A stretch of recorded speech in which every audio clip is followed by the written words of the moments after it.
Conhecer o nosso ciclo menstrual também é conhecer um pouquinho da nossa história. Hoje a gente vai conversar sobre o ciclo menstrual, sobre as fases, sobre os sintomas e sobre tudo aquilo que nos faz ser mulher, os incômodos, as angústias, as flutuações do ciclo hormonal, os sintomas de TPM também. E para entender tudo isso, eu vou também mostrar para vocês um esquema. A gente vai estar conversando sobre ovulação, sobre produção de hormônio, e então eu vou virar um pouquinho a câmera agora para explicar para vocês esse aspecto do ciclo menstrual. O nosso ciclo menstrual, ele é constituído de duas fases. A fase folicular, que é a fase do estrogênio, que é o hormônio feminino principal, e também chamada de primeira fase. E a segunda fase, que é a fase lútea, que é onde predomina a progesterona. Então, existe o ovário, o endométrio e a glândula da hipófise, que ela está localizada no cérebro e é ela que comanda todo o nosso ciclo menstrual. Ela vai avisar que ela precisa recrutar um folículo, que a gente chama, que são os óvulozinhos que estão dentro dos ovários. Aqui a gente recém menstruou, então o endométrio, que é a nossa camada interna do útero, vai estar bem fininha. E no momento do recrutamento e do amadurecimento desse folículo, vai começar a aumentar, então, a proliferação do endométrio, ele vai ficar gordinho e grossinho, e vai aumentar a produção de estrogênio, e vai ter um pico de estrogênio e de LH. Quando houver esse pico, então vai ser a ovulação, vai ocorrer a ruptura desse folículo e vai liberar o óvulo. E aí, a natureza sempre quer que a gente engravide. E ela vai tentar preservar isso ao máximo para haver a fecundação e a fertilização. Então, o que o organismo da gente espera nessa fase? Que o óvulo, vai encontrar o espermatozoide lá nas trompas. E vai então produzir o hormônio da progesterona através do estímulo do LH. Se não ocorrer a fertilização, então não estamos grávidas, o que vai acontecer? O estrogênio vai baixar abruptamente e esse endométrio que já vai estar proliferado, que é da segunda fase, vai cair e vai ocasionar a menstruação. E aí começa tudo de novo. Então, a gente já viu que o ciclo menstrual tem duas fases, a fase folicular, onde predomina o estrogênio, que é o hormônio da primeira fase, e a fase lútea, que é a segunda fase, onde predomina a progesterona.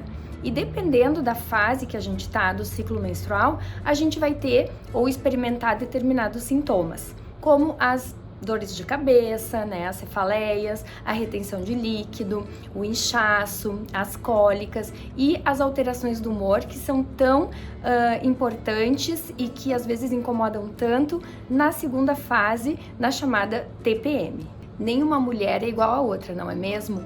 Então, a gente pode ter variações de ciclos de uma pessoa para outra, tanto nos sintomas, quanto no volume, quanto na periodicidade, e até mesmo variação da mesma pessoa, na mesma mulher, de um ciclo para o outro. Por quê? Porque as variações hormonais, elas são totalmente inesperadas, a gente não tem como prever e tem muitas coisas, muitos fatores externos que influenciam, por exemplo, o estresse, sono, uso de medicações, aumento ou perda de peso, tudo isso vai influenciar aí no nosso ciclo menstrual. É importante explicar para vocês que tudo isso que a gente conversou, o esquema ali da ovulação, vale para quem não usa anticoncepcional oral hormonal ou nenhum método hormonal. Quando a gente faz uso de métodos hormonais, seja anticoncepcional hormonal, seja implante, seja de hormonal, todo esse nosso eixo, ele vai estar bloqueado e a produção desses hormônios também vai estar bloqueada e a ovulação não vai acontecer em muitos desses métodos. Então, meninas, o que é importante? Ouçam o corpo de vocês. O corpo da gente, ele sempre nos dá pistas, ele sempre nos diz se alguma coisa está errada. Se os sintomas eles persistirem por mais do que 3 meses e forem moderados a severos e causarem incômodo, procurem o seu ginecologista. é importante a gente se conhecer e anotar direitinho todos os sintomas que vocês podem estar relacionando ao ciclo menstrual. Às vezes a gente nem mesmo se dá conta. E vocês vão ver que a primeira pergunta do ginecologista sempre vai ser: qual é a data da tua última menstruação? Porque isso pra gente é como se fosse um reloginho, né? E a gente vai conseguir saber em que fase do ciclo vocês estão, pra gente conseguir então detectar se tem alguma alteração ou não.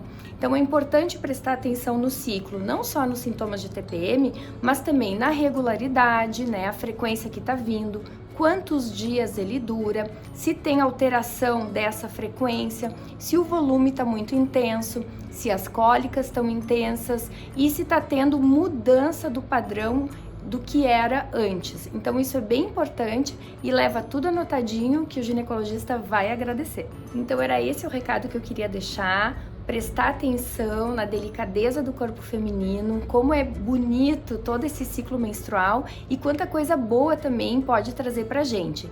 Prestem atenção, anotem as alterações, relatem para o ginecologista de vocês e que, seja qual for essa alteração e esse incômodo, existe tratamento, a gente não precisa mais sofrer com ciclo menstrual e com TPM. Quem sofria eram as nossas avós, mas hoje em dia tem bastante opções e a gente já conhece bastante, enfim, toda essa fisiologia aí do ciclo menstrual para poder ajudar vocês, tá bom? Um beijo e até o próximo vídeo.